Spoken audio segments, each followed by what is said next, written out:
Eu sou o John Bevere e estou muito feliz que você escolheu fazer esse curso Movido pela Eternidade. Deixa eu fazer uma pergunta. Negligenciamos a perspectiva eterna porque é difícil demais para entender? Bem, não deveríamos, porque a Bíblia diz claramente em Eclesiastes capítulo 3 que Deus colocou a eternidade em nossos corações. Então, como você vai fazer esse curso? Uma coisa que eu te peço, antes de qualquer coisa, ore e ouça com seu coração. Quando temos uma perspectiva do eterno, passamos por coisas que não passaríamos se não tivéssemos ela. Tomamos decisões diferentes. Ter uma perspectiva do eterno é absolutamente crucial para andar com Cristo. Esse é o 11º livro que Deus me leva a escrever, gente. E eu vou dizer, nenhum outro livro conseguiu impactar a minha vida como esse. Há 3 capítulos nesse livro que falam de Afabel. Afabel é um reino em outro tempo, em outro lugar. É uma alegoria. Ela nos dá uma janela para a eternidade. Ela nos mostra a realidade do tribunal de Cristo. Eu descobri uma coisa que Jesus disse, escrevendo esse livro, que eu nunca tinha visto antes. No livro de João, no capítulo 12, Jesus disse: "Eu não vim para julgar vocês, mas as palavras que eu falo, elas vão julgar vocês naquele último dia." O último dia é o dia do julgamento. Então nós já sabemos o que será falado pelo Senhor no tribunal de Cristo, as palavras que ele já falou. Então você vai notar que na dramatização de Afabel, assim como nos 3 capítulos, nós falamos sobre o tribunal de Cristo, e cada palavra que o rei Jalen fala é retirada das Escrituras. A alegoria de Afabel impactou as pessoas tão profundamente enquanto falávamos que tomamos a decisão de ir a Hollywood e fazer uma produção da dramatização do áudio. Você notará que a dramatização do áudio traz à vida ainda mais esses 3 capítulos. Eu fico feliz que você tomou a decisão de ter isto. Você vai querer compartilhar com muitos dos seus amigos. Eu acredito que isso vai realmente impactar a sua vida, tanto lendo o livro quanto assistindo o vídeo. Eu peço a você, por favor, compartilhe isso com os outros. Primeiro, é tão importante que comuniquemos o Evangelho de Jesus. É um comando de Jesus. Vão por todo o mundo e preguem o Evangelho. Nós da Messenger International fazemos a nossa parte, levando você. Mas você tem que fazer a sua parte. Você tem que passar para os seus amigos. Você tem que passar o áudio, passar o livro e até convidá-los a assistir esse vídeo. Eu digo, faça uma reunião na sua casa. Chame as pessoas para assistir. Gaste tempo falando sobre isso. Isso é algo que Deus enfatiza ao seu povo. E eu não vejo isso acontecendo muito hoje na igreja. Que é o que? Se reunir e falar sobre as coisas de Deus. Comungar isso. E fazer amigos e partilhar o pão e falar sobre a palavra de Deus. E há formas criativas de fazer isso. Você pode chamar amigos, família e estudar essas importantes mensagens do coração de Deus. Estamos muito empolgados que você tomou a decisão de caminhar movido pela eternidade. Eu creio de todo o coração que a sua vida nunca mais será a mesma depois de completar este curso. Não assistir apenas uma vez, mas repetir e repetir de novo. Deixe as verdades penetrarem no seu coração e ande na transformação que vai te fazer mais como Cristo. Que Deus te abençoe. Nós te amamos demais. Lisa e eu, aqui na Messenger International, nós te amamos e estamos crendo no melhor de Deus na sua vida.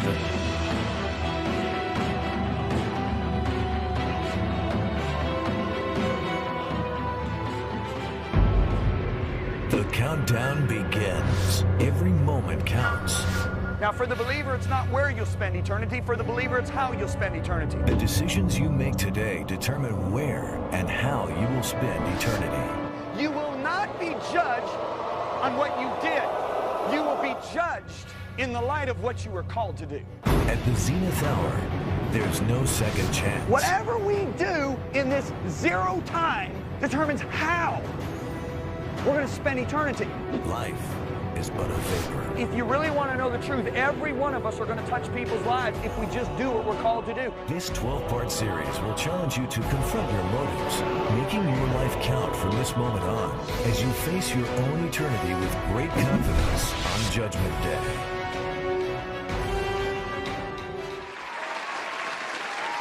Glória a Deus, amém? Nós amamos vocês em nome de Jesus. Amém. Ora, ora, ora. É bom estar de volta aqui. Estamos empolgados porque estamos começando nossa primeira aula e eu vou começar a falar para vocês sobre o livro Movido pela Eternidade. Faça a sua vida contar hoje e para sempre. Então vejamos, antes de eu abrir aqui e falar sobre qualquer coisa, eu quero apresentar a vocês uma palavra que talvez não conheçam, a palavra zenith. Já ouviram falar? Eu procurei no dicionário a definição da palavra zenith. Zenith é o ponto mais alto alcançado por um objeto. Esse termo muitas vezes é usado para objetos celestes, como o Sol. Quando o Sol atinge o zênite no dia, ele está no ponto mais alto no céu. No entanto, não é só a isso que ele se refere. Zênite pode ser o ponto mais alto alcançado por qualquer objeto, entenderam? A segunda definição foi a que eu realmente gostei. E ela diz: o tempo, repita comigo, o tempo, quando algo é mais poderoso ou bem-sucedido. Eu vou repetir, é o tempo quando alguma coisa é mais poderosa ou bem-sucedida. Sinônimos podem ser ápice ou cume. Vocês devem ter percebido que na capa do nosso livro, aqui está a capa do livro Movido pela Eternidade, temos um relógio. E por que nós temos um relógio na capa desse livro, sabe? Toda vez que Jesus falou sobre o eterno, ele está sempre falando da hora zênite, que são 12 horas. Notaram? À meia-noite uma voz veio, correto? E se você olhar, 12 horas é a hora zênite. Quer dizer, durante o dia é a hora que o sol está mais alto no céu, certo? E à meia-noite o zênite é o ponto médio da noite. E se vocês notarem, há 12 aulas no nosso curso. Temos aulas de 1 a 12 e é interessante que haja 12 horas no relógio. Então vamos chamar cada aula, vamos chamar hora 1, hora 2, hora 3 e eu vou te preparar para a hora da meia-noite, amém? Porque queremos estar prontos para o zênite. Então deixa eu dizer isso. O que devemos nos perguntar é qual o nosso alvo zênite para essas aulas, para esse curso que estamos entrando. Nós vamos começar lendo um Salmo capítulo 90, versículo 12 e 17, na Nova Tradução Viva. O Salmo diz, nos ensine, na verdade é Moisés falando aqui, então Moisés diz, nos ensine a tirar o máximo do nosso tempo. Repitam comigo, nos ensine a tirar o máximo do nosso tempo. E faça os nossos esforços bem-sucedidos. Sim, ok. Faça os nossos esforços bem-sucedidos. Vou ler de novo. Nos ensine a tirar o máximo do nosso tempo e fazer nossos esforços bem-sucedidos. Sim, fazer nossos esforços bem-sucedidos. O objetivo de qualquer pessoa com a mente sã é viver uma vida que conte. Quantos podem dizer amém para isso? Qualquer pessoa que estiver bem com a sua cabeça vai dizer para si mesmo, eu quero viver o melhor na vida. Essa era a oração de Moisés. Senhor, faça os nossos esforços bem-sucedidos. De fato, ele não orou só uma vez, ele orou 2 vezes. Você notou que eu li 2 vezes? Não era eu repetindo, estava escrito 2 vezes. Ele diz, faz os nossos esforços bem-sucedidos. Sim, faz os nossos esforços bem-sucedidos. Na verdade, é uma forma de escrita hebraica. Quantos aqui sabem que quando escrevemos e queremos exclamar algo, podemos usar um ponto de exclamação, podemos usar itálico ou negrito, certo? No entanto, os escritores hebreus, sempre que queriam enfatizar uma declaração ou palavra, escreviam a palavra 2 vezes. Vejam em Mateus capítulo 7, Jesus disse, nem todo aquele que me chamar Senhor, Senhor, entrará no reino dos céus. Se você estivesse lá, quando Jesus estava pregando o Sermão do Monte, você teria ouvido algo como, nem todo aquele que me chamar Senhor, entrará no reino dos céus. Se você fosse Mateus sentado lá, você poria a palavra 2 vezes para enfatizar o que Jesus enfatizou, entendeu? É a forma deles de dar ênfase. Faça os nossos esforços bem-sucedidos. Esta é a vontade de Deus para sua vida, que você viva uma vida bem-sucedida. Não deixe que ninguém te diga o contrário. A vontade de Deus para sua vida é que você seja bem-sucedido. Diga amém. Eu posso te dar quantos versículos você quiser. Ele quer que você viva uma vida significativa. Ele disse em Deuteronômio capítulo 30, verso 9, na Nova Tradução Viva. Moisés diz, o Senhor, o teu Deus, vai fazer você bem-sucedido em tudo que você faz. Em Josué capítulo 1, versículo 8, Deus diz, esse livro da lei não deve se afastar da tua boca, mas você deve meditar nele dia e noite. Você conhece bem essa escritura. De modo que façam de acordo com tudo que está escrito, para que então vocês façam seu caminho prosperar e então tenham um bom sucesso. Todos digam bom sucesso. Então deixa eu te dizer, é preciso sabedoria de Deus para ter sucesso. Vou dizer de novo, é preciso sabedoria de Deus para ter sucesso. Provérbios 19:8 diz, aquele que ama a sabedoria, ama o seu melhor interesse e será um sucesso. Eu vou ler de novo. Aquele que ama a sabedoria, ama o seu melhor interesse e será um sucesso. Isso não é bom? Então diz que você ama o seu melhor interesse e você será um sucesso amando a sabedoria. Então, sabedoria nos dá conhecimento e habilidade para fazer as escolhas corretas no tempo oportuno. A verdadeira sabedoria não é para os que têm mente aguçada. É para aqueles que temem a Deus e apenas pode ser encontrada em Cristo. Construir uma vida de significado eterno deve ser feito baseado na sabedoria de Deus, e é sobre isso que essa mensagem fala. A sabedoria traz sucesso, e se você tiver sucesso, você vai ser recompensado por isso. Como eu sei? Porque Provérbios 9:18 na Nova Versão Internacional diz assim: se você for sábio, a sua sabedoria vai recompensar você. Deixa eu te dizer, Deus quer recompensar pessoas. Ele tem paixão por isso. Quantos aqui sabem que Deus é recompensador? Não ouvi muitos améns. Deus é recompensador, amém? Na verdade, basta ver como ele se apresenta para Abraão. Você sabe como ele se apresenta? Ele diz: eu sou o seu escudo e a sua excepcional e grande recompensa. Bem, como pai eu aprendi isso. Eu tenho 4 filhos e eu amo os meus 4 filhos. Eu amo dar desafios aos meus filhos e vê-los superar os desafios. Mas o que eu realmente amo é recompensá-los por isso. Mas quantos aqui sabem que você não recompensa as pessoas se elas não merecerem? Mas como pai, eu amo recompensar os meus filhos se merecem, amém? Nós lemos em Salmos 37:18, na Bíblia Viva: dia após dia, o Senhor observa as boas obras feitas por homens piedosos e lhes dá recompensas eternas. Vem, ele ama dar recompensas, mas as suas recompensas são eternas, vamos falar disso. O desejo de Deus para o nosso sucesso tem sido enfatizado na igreja, na nossa geração. Nos últimos 10, 20 anos, quantos sabem que temos pregado e pregado e pregado que Deus realmente quer que tenhamos sucesso, um bom segmento da igreja? No entanto, há muitos na igreja hoje que apenas deram ouvido a um aspecto disso e não equilibraram com o evangelho inteiro.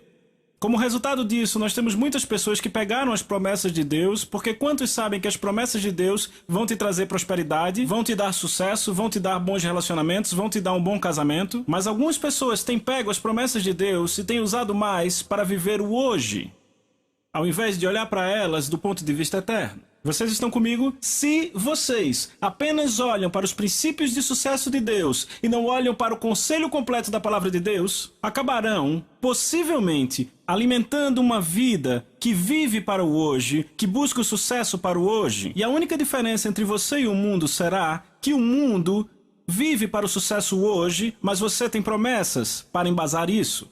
Deus quer que sejamos pessoas que veem as coisas pelo escopo da eternidade e que tenham a medida do sucesso pelo eterno. Entendem? Se você olhar para algumas pessoas na Bíblia, elas não eram tão bem-sucedidas para os padrões do mundo. Você olha para João Batista, o mundo não diria que ele é bem-sucedido. Qualquer cara que mora no deserto, que se alimenta de mel silvestre e gafanhoto e que anda por aí com um cinto amarrado na cintura, não é um cara bem-sucedido para os padrões do mundo. Elias não parecia bem-sucedido vivendo às custas de uma viúva que estava prestes a morrer, mas ainda assim ele foi bem-sucedido, entendem? João Batista foi definitivamente um sucesso. Então o que devemos fazer como crentes é ter uma perspectiva eterna do sucesso. Do contrário, vamos começar a viver para o hoje. Porque deixa eu dizer uma coisa, amigos, todos nós um dia vamos estar diante do tribunal de Cristo. Bom lugar para dizer amém. E quando isso acontecer, nós vamos descobrir se a nossa vida, se construímos nossa vida para ser medida com os padrões eternos ou se construímos nossa vida para ser medida com os padrões temporários. Então vocês não acham que é uma boa ideia se nós olhássemos o que Deus tem a dizer sobre ser bem-sucedido ou ter significância? Você pode dizer amém? Então antes de fazermos isso, precisamos estabelecer o eterno. O que é a eternidade? O que é o eterno? Você pode abrir a sua Bíblia comigo em Eclesiastes capítulo 3. Então, antes de qualquer coisa, vamos estabelecer o eterno. Enquanto vocês estão abrindo em Eclesiastes capítulo 3, eu quero ler para vocês em Jó capítulo 36, versículo 26. Certo? No livro de Jó, capítulo 36, versículo 26, na Bíblia Viva, nós vemos: ninguém pode começar a entender a eternidade.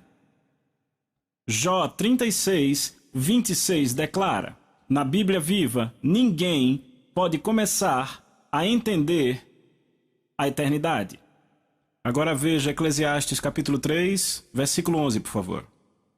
E lemos: ele fez todas as coisas belas ao seu tempo. Repita, tempo. Quantos sabem que Deus é o Senhor do nosso tempo?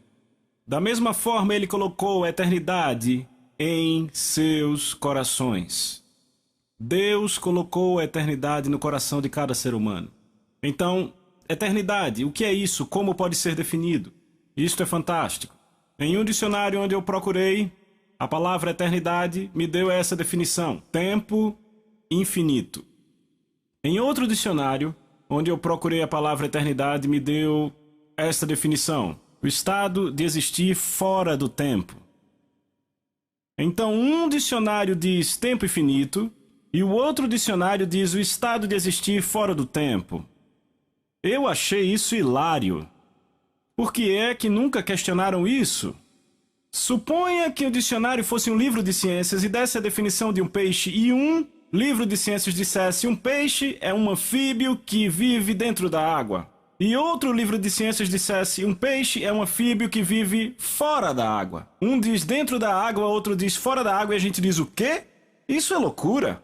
Como dois livros de ciências descrevem um peixe como um vivendo no estado da água e outro vivendo fora do estado da água. E então nós temos dois dicionários que têm centenas de anos, os dois são dicionários bem estabelecidos e antigos. Um diz que a eternidade está dentro do tempo, outro diz que a eternidade está fora do tempo. Como podemos ter chegado nisso? Eu te digo como, porque ninguém pode começar a entender a eternidade. Uma mente não é capaz de apreender conceitos infinitos. Pense sobre isso. Pense no fim do universo. Você já fez isso? Desde que eu era um garotinho, eu fico pensando onde é o fim do universo. Você poderia parar um pouquinho comigo e pensar onde é o fim do universo? Você pode me dizer onde é? Você pode me dizer o que tem no fim? Será que tem uma parede? Bem, então se tem uma parede no final do universo, o que é que tem do outro lado da parede? Se não tem nada do outro lado da parede, então você concorda comigo que o universo vai mais longe? Você não consegue apreender o fim do universo porque a sua mente não apreende coisas infinitas, você entendeu? Agora pense comigo num poço sem fundo. Como, pelo amor de Deus, você pode imaginar caindo para sempre e sempre? Não, pera um pouquinho, pensa comigo, duas coisas estão confundindo nossa mente aqui. A primeira é cair para sempre, nunca parar. A segunda coisa é não ter fundo, para todo sempre. Isso bagunça sua mente. Agora pense em Deus. Ok? Então pense em Deus, por favor, um minuto, ok? Vamos lá. Deus. Onde ele começou? Quando ele se tornou Deus? Quer dizer, quem deu a luz a ele? E alguém pode dizer, ele sempre foi Deus. Está completamente certo. Mas me fale sobre isso, com a sua mente. Agarre o conceito, por favor, com a sua mente. Você não consegue. Porque Deus fala em Salmos 92, antes que os montes nascessem, se formassem a terra e o mundo, de eternidade, do para sempre, a eternidade, ao para sempre, tu és Deus. Ele sempre foi Deus, é Deus hoje e sempre será Deus. Para sempre e sempre ele é Deus. Tente entender isso com a sua mente, você não consegue, mas o seu coração sim. Então, o que é inalcançável, ouça com atenção, o que é inalcançável para sua mente, foi colocado nos nossos corações pelo Criador.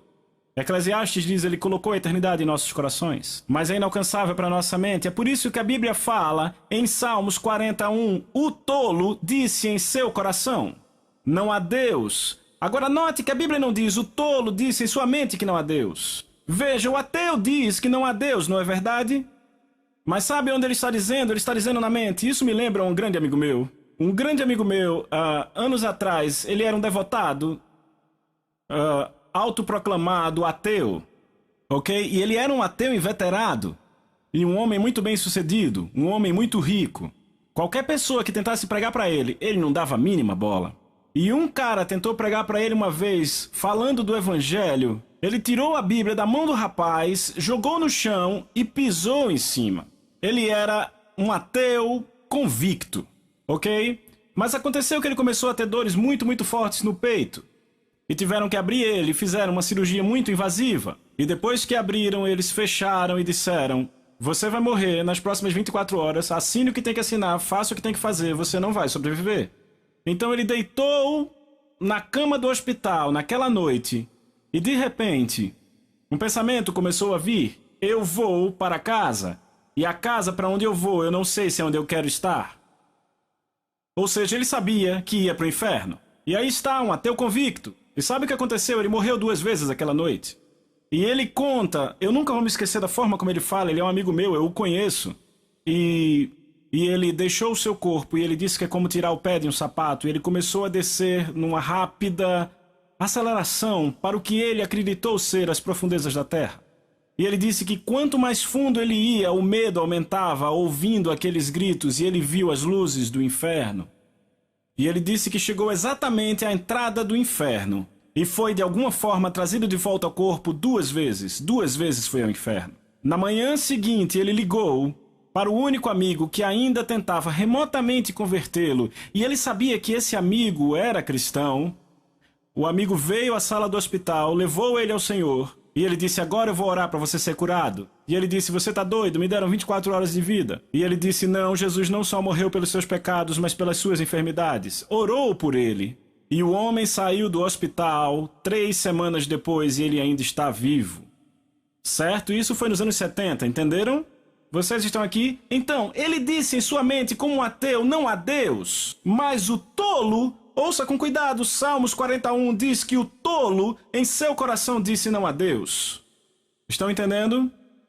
O tolo é aquele que pela sua desobediência contínua acabou tendo o seu coração completamente selado, ao ponto que ele diz absolutamente não a Deus. E você os encontra mais dentro da igreja do que do lado de fora dela. Você encontra um monte de ateus do lado de fora da igreja que dizem em sua mente não a Deus, mas os seus corações estão sensíveis. Agora, eu gostaria de dar uma definição de eternidade e eu vou ler direto do livro. A eternidade dura para sempre e ela não tem fim. No entanto, não se trata apenas de um tempo que não acaba, uma vez que não está sujeita ao tempo, mas o tempo está sujeito a ela. Falar da eternidade meramente em termos de duração perpétua é perder a ideia geral. Para ter a melhor visão da eternidade, precisamos olhar para o próprio Deus. Ele não é limitado em poder, conhecimento, sabedoria, compreensão, em glória, para citar algumas características. Ele é autoexistente, para sempre foi e para sempre será Deus. Ele é chamado de Pai Eterno, em Isaías 9:6. Em algumas traduções, ele é chamado de Rei da Eternidade e também Pai da Eternidade. Tudo o que é eterno encontra-se nele. Na verdade, a própria eternidade se encontra nele. Tudo que está fora dele é temporal e sofrerá mudança. Não importa o quão bom, nobre, poderoso ou duradouro algo pareça. No final deixará de existir se estiver fora dele. Deus é eterno, portanto, o que ele diz é eterno. Ele não pode mentir. Nem o que ele diz pode ser quebrado. Se não fosse assim, tudo se precipitaria na escuridão total. Pois Deus é luz e sustenta todas as coisas pela sua palavra. Nunca pode haver mudança naquilo que ele diz, do contrário não seria mais eterno. Esse é um firme fundamento sobre o qual devemos edificar nossas vidas. Vocês concordam comigo nisso? Então muitos hoje não estão edificando suas vidas sobre o que é eterno, a palavra de Deus. Vocês estão aqui? Se o que ele diz fosse cessar de existir, então ele não seria eterno. Dessa forma, ele não seria Deus. Pois tudo está sustentado por sua palavra. Ainda assim, muitas pessoas estão construindo suas vidas em cima de coisas diferentes do que ele falou. Muitas pessoas estão construindo suas vidas em cima de pensamento cultural, em tradição, em suposições e sentimentos emocionais sobre quem Deus é. E não são só os não cristãos que fazem isso, amigos. São também, eu aprendi, os crentes que fazem o mesmo.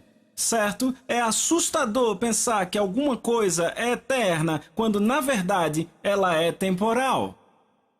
Quer dizer, você está construindo sua vida numa fundação falha e está se preparando para falhar. Eu encontro pessoas que me falam de Deus e da sua crença no Filho, mas aqueles que eles declaram e conhecem não é com quem estão vivendo, porque eles vivem o contrário do que ele declara, entendem? Vá comigo, por favor, para o Evangelho de João, capítulo 12. Evangelho de João, capítulo 12, por favor. Eu quero ler do versículo 27. Jesus disse: se alguém ouvir as minhas palavras e não as guardar... a palavra guardar também significa obedecer. Então vamos ler dessa forma, porque na Nova Tradução Viva, ele diz: se alguém ouvir as minhas palavras e não me obedecer. Então eu vou ler assim: se alguém ouvir as minhas palavras e não obedecer, eu não o julgo. Porque eu não vim para julgar o mundo, e sim para salvá-lo. Quem me rejeita e não me obedece, e não recebe as minhas palavras, não obedece às minhas palavras, tem quem o julgue. A própria palavra que eu tenho proferido, essa o julgará no último dia. Repitam comigo: último dia. O último dia é outro termo que se refere ao julgamento. Certo? Se você for ver na Nova Tradução Viva, ele vai dizer o dia do julgamento, ele não diz o último dia. Então Jesus está falando algo aqui. Já sabemos o que será falado no julgamento. Será o que ele já falou? Ele disse: eu não os julgo, mas eis o que os julga, as palavras que eu falo hoje os julgarão naqueles dias. Então já sabemos o que será falado no tribunal de Cristo. É o que ele já falou. Todas as coisas serão julgadas em linha com o que ele já falou. Então, você não acha que é sábio se gastarmos algum tempo para investigar o que ele falou, se é isso que nos julga? Sabe, a Bíblia fala de julgamentos. Na verdade, a Bíblia fala, que eu saiba, de 3 julgamentos. Fala do julgamento dos santos. Na verdade, há mais julgamentos. Fala do julgamento dos santos. Fala do julgamento dos incrédulos. Fala do julgamento dos anjos. Fala do julgamento das nações. Estão acompanhando? E tudo o que vai acontecer nesse julgamento é de acordo com o que ele já falou. Então nós já sabemos, ou é melhor nós descobrirmos o que ele fala. Você pode dizer amém? Então, algumas pessoas pensam, e essas são as não salvas, elas pensam que Deus vai considerar tudo o que eles fizeram, tudo que eles fizeram de bom e tudo que fizeram de mal. E se o bom for maior do que o mal, então tudo bem, vão ficar bem. Talvez um pouco de punição, talvez um pouco de sofrimento, mas vão ficar bem. Esses são os ímpios, mas nós crentes sabemos melhor do que isso, não é? Mas eu descobri que tem muitos crentes que acham que não vão ficar diante de Jesus como um juiz. Eles dizem: bem, todo julgamento já aconteceu no Calvário e eu não vou ficar diante de Jesus sendo ele o meu juiz. E eles estão confiando no seu tipo de misericórdia não bíblica. Mas a Bíblia é muito clara, e nós vamos pegar muito pesado nisso nas próximas lições, que todos, homens ou mulheres, sejam crentes ou incrédulos, estarão diante do tribunal de Cristo. Claro que haverão julgamentos diferentes. O julgamento para os crentes e o julgamento para os incrédulos, mas todos estaremos diante dele como juiz. E no que cabe aos crentes, a Bíblia é muito clara. Eles vão prestar conta do que fizeram no seu corpo, nesta terra, seja bom ou mal. Repitam comigo: bom ou mal. E alguns crentes têm esse conceito errado de que haverão apenas recompensas. Vão ficar diante de Jesus e recompensa? Não. E você vai ver que a Bíblia não diz isso. Então, se você está acreditando nisso, está acreditando no ensino não bíblico. É um bom lugar para dizer amém.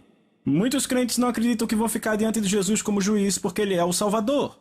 Eles são os que vão ficar mais surpresos. Eu penso que os crentes vão ficar mais surpresos que os incrédulos. Sabe, muitos crentes acham: tudo vai se acertar. Mas não é o que a Bíblia diz, não vai simplesmente se acertar. Porque eu vou mostrar a vocês nas próximas aulas como a Bíblia diz que é melhor você estar completamente ciente do que vai acontecer. Mas a maioria não está. Na igreja eu estou falando. Certo? Então, como ter confiança no dia do julgamento? Porque a Bíblia diz que podemos ter confiança. Vá comigo para 1 João 4. Eu vou te mostrar como, desde o começo, podemos ter confiança diante dele no tribunal. 1 João Capítulo 4, versículo 17, na verdade eu vou ler aqui na Nova Tradução Viva. 1 João 4, 17. 1 João 4, 17 diz: à medida que vivemos em Deus, o nosso amor se aperfeiçoa mais, de forma que não tenhamos medo no dia do julgamento, mas que possamos olhar para ele com confiança, porque nós somos como Cristo aqui neste mundo. Então, como podemos ter confiança? Como ter confiança no dia do julgamento? Porque estamos crescendo em seu amor. Você ouviu o que ele disse? Porque o nosso amor se aperfeiçoa mais. Repitam: amor. Bem, aqui é onde eu descobri que nós temos uma ponte. E muita gente deixa passar. Muitas pessoas julgam o amor pela visão temporal, a visão do mundo, ao invés da visão de Deus.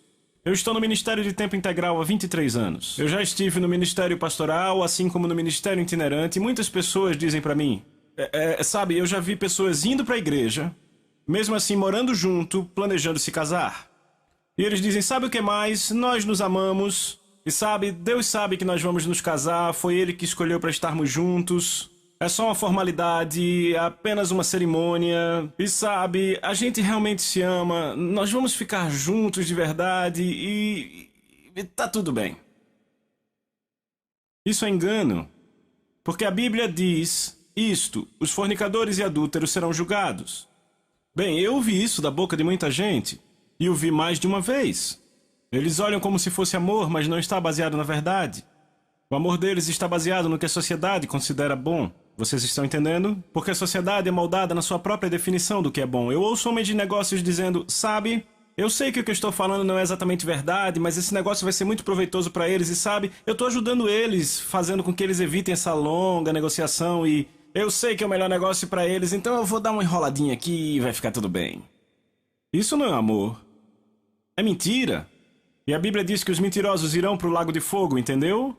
Então, em outras palavras, muitas vezes as pessoas na igreja baseiam o amor no que a sociedade diz que o amor é. Sempre com muitas emoções, com muitos sentimentos e com o que parece ser bom para os padrões da sociedade. Parece ser bom para os padrões humanos, mas não encaixa na palavra eterna de Deus. Se você quer mesmo saber sobre amor, você quer saber sobre amor?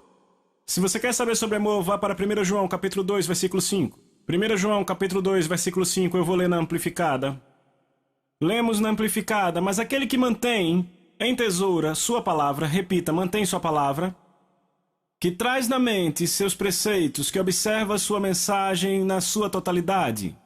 Verdadeiramente nele tem o amor de ir para com Deus, sendo aperfeiçoado, alcançando a maturidade. Por isso percebemos, sabemos, reconhecemos e temos certeza que estamos nele. Então, como em nós o amor de Deus amadurece? Guardando sua palavra na totalidade. Repitam comigo: na totalidade. Eu posso te mostrar mais, apenas passe algumas páginas para 2 João. 2 João, algumas páginas para frente. O apóstolo João diz isso, veja no versículo 6. Isto é o amor. Todos repitam: isso é o amor. Quer saber o que é o amor? Eu vou te dizer o que é o amor. Está aqui, é a verdade. Isso é o amor, que nós andemos, repitam comigo, andemos de acordo com seus mandamentos. Então, se você quer saber a verdade, o amor é a verdade. Guardar os mandamentos de Deus. Eu nunca esqueço o que Deus disse para mim uma vez. Ele disse: filho, onde foi que eu disse que o amor é bonzinho? E eu pensei e disse: eu nunca li na Bíblia que o amor é bonzinho. E ele disse: você não vai achar. E de repente eu percebi que a minha definição de amor estava errada. E eu comecei a estudar o que o amor realmente era. Se quer saber a verdade, o amor é verdade. E é guardar os mandamentos dele, porque ele é o amor. Eu disse: ele é o amor. Mas quantos aqui sabem que manter seus mandamentos na sociedade, Pedro disse, que é ir contra a corrente? Vocês estão aqui? Então, a chave é saber o que o rei espera e deseja. Guardar sua palavra. Porque isso é o que vai nos julgar no dia do julgamento. Sabe o que isso me lembra? Isso me lembra quando eu estive em Singapura. Eu já estive em Singapura 10, 12 vezes. E toda vez que eu vou para Singapura, uma coisa me chama a atenção. Quando você voa para aquela nação, no cartão de entrada, você sabe, tem que preencher um cartão de entrada. Você lê no cartão: morte aos traficantes de drogas.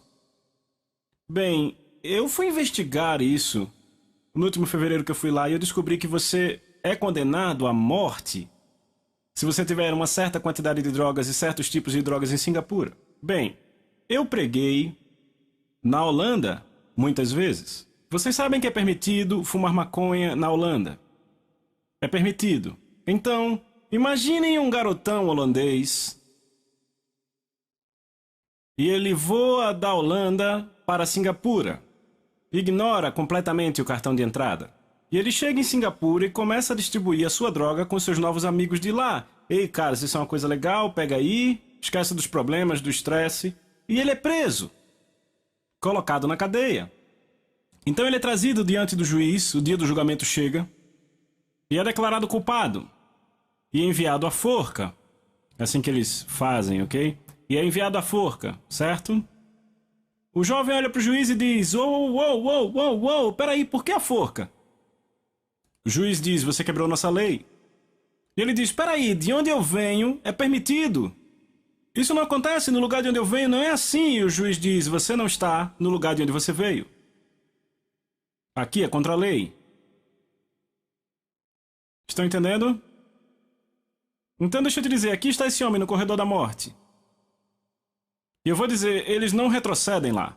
Lembram do garoto que depredou um carro, ele era americano, anos atrás em Singapura, e ele foi sentenciado a levar varadas? Até o presidente Clinton tentou interceder. E não funcionou, porque ele quebrou as leis deles. Estão entendendo? Bem, a coisa que temos que entender é que quando estivermos no tribunal de Cristo, ele não vai dizer, sabe, América era uma cultura muito liberal e eu entendo que você se esforçou. João disse, todo aquele que guardar sua palavra na totalidade. Você já notou quantas vezes na palavra Deus diz, guarda com diligência, guarda com diligência, guarda com diligência? E o que acontece é que a gente chega no Novo Testamento e aí dizemos, sem problema, tudo já foi resolvido, a graça foi dada, podemos fazer o que quiser. A graça não funciona assim, amigo. Mais tarde eu vou te mostrar que a graça, na verdade, é mais um poder para nos ajudar a fazer o que o reino de Deus espera. Não uma cobertura para que possamos viver completamente sem lei, contrários às leis do reino. Bom lugar para dizer amém. Então, recompensas. Vamos falar de recompensas nessas próximas 12 sessões. E como eu disse, há mais de um julgamento. Há o julgamento para os crentes, julgamento para os incrédulos, julgamento para os anjos. As decisões vão variar no tribunal de Cristo. Haverá perda e haverá punição.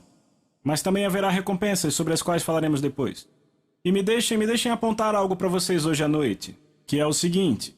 As decisões que são tomadas no tribunal de Cristo são eternas, são chamados julgamentos eternos. Vamos falar disso na próxima lição. Repitam comigo, julgamentos eternos.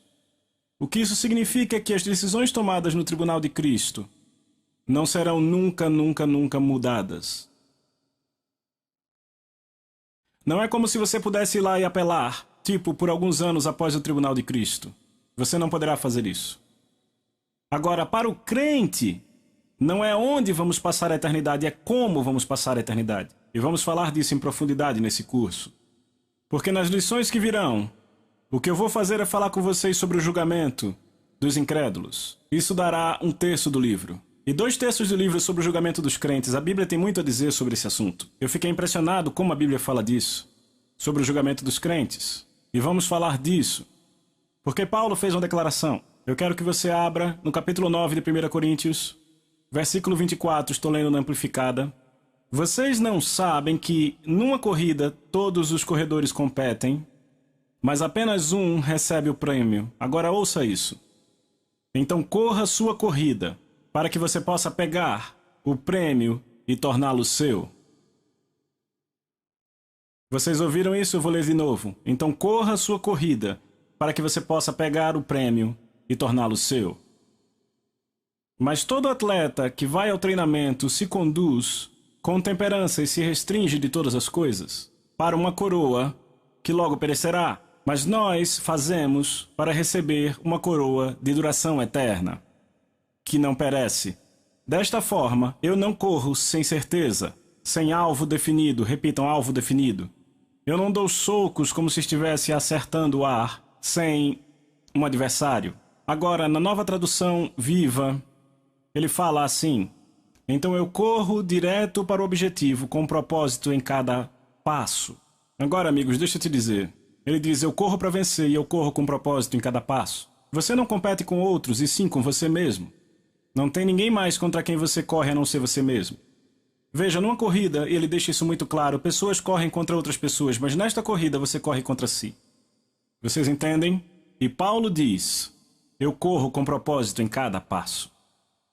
Então eu descobri isto, que muitos crentes ainda não contemplaram isso. Eles não estão prontos para a eternidade. Eles usam as promessas de Deus para viver com sucesso agora, mas não estão se preparando para a eternidade. Mas Paulo diz, estou correndo para receber uma coroa que vai durar para sempre. Mas é claro que ele está dizendo, estou correndo pelo prêmio. Então se alguém chegar para você e disser, irmão, você precisa ser humilde, um doce servo do Senhor, não dê ouvidos. Não foi isso que Deus disse. Isso é filosofia, isso é falsa humildade, isso vai te desviar da tua recompensa, a Bíblia diz. Mas Paulo diz, eu tenho um objetivo, eu tenho um propósito em cada passo. Quando você entende que tudo o que você faz aqui será visto pela ótica da recompensa eterna e a recompensa que você recebe ou a perda que você sofre vai durar para sempre, sempre, sempre, você presta atenção. Eu vejo pessoas se preparando para se aposentar. Isso leva apenas 20 anos. Não estão se preparando para a eternidade. O título do livro é Movido pela Eternidade. A palavra movido significa impulsionado. Significa guiar, controlar ou direcionar. Outra definição é suprir o modo de força para. O que está guiando ou motivando você todos os dias, toda manhã quando você acorda? O que está te movendo? O que está te motivando? O que está te guiando? O que está te controlando? É sobre isso que essa mensagem fala. Há muitas pessoas que ficaram chocadas no dia do tribunal de Cristo e, como eu disse, muitos deles serão crentes. Há uma alegoria no capítulo 2, capítulo 3 e capítulo 8. Se você não ler essa alegoria, você não será capaz de acompanhar nas próximas horas e lições desse curso. Nessa alegoria, nós falamos de verdades da eternidade na forma de uma história que se passa em outro mundo.